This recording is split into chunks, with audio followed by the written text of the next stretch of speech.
जर तुमच्या त्या विधानावरती अजितदादा असं म्हणाले की त्यांना संभ्रमावस्था निर्माण करण्याची त्यांची कार्यपद्धती राहिलेली आहे. अच्छा, त्याचा मी काय फार व्यवस्थित नाही. कारण कसं आहे की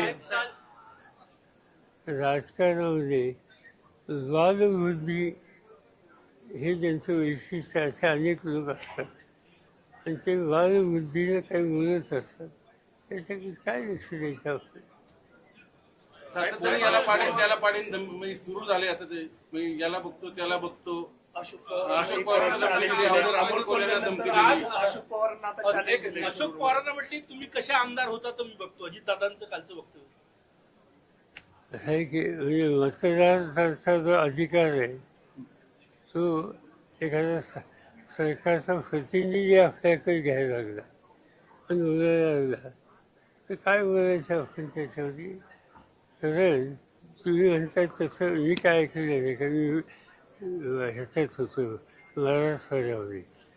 मी आत्ताच आलो या कार्यक्रमाच्या आधी. पण मंत्री म्हणून काम करणारी जी व्यक्ती असते, मुख्यमंत्री, मंत्री, या सगळ्यांच्यावर काही पथ्य पाळण्याच्या संबंधीची अपेक्षा असते. आता त्याच्यात तुम्ही म्हणता तशी जर भाषा असेल तर त्या चौकटीत बसणारी असं मला वाटतं. पण त्याचा विचार आपण काय करायचा? उद्या लोकांनीच करावं त्यांना संधी द्यायच्या. साहेब, मोदी असं म्हणतायत की तुम्ही जो निर्णय घेतलेला आहे ती नकली सेना आणि नकली काँग्रेस बरोबर जाण्याचा आहे.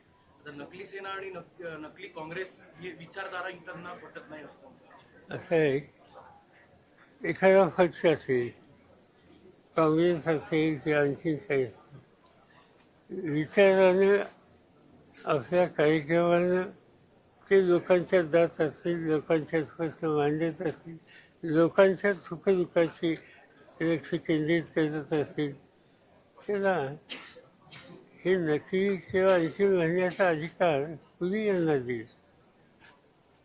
हे प्रधानमंत्री आहेत, त्यांनी तारतम्य काही गोष्टीच्या बाबतीत पाळलं पाहिजे.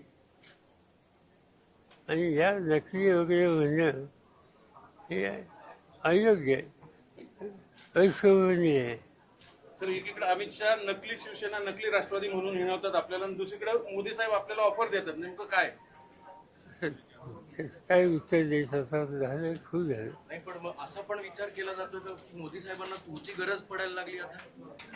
असं कोणाचं आम्हाला कोणाला गरज पडत नसतं. आमच्या बुद्धीला जी कळते, ज्या विचारधारेत आम्ही वाचलो, जी विचारधारा घेऊन पुढे आम्ही जातो, त्याच्या बाहेर आम्ही राहणार.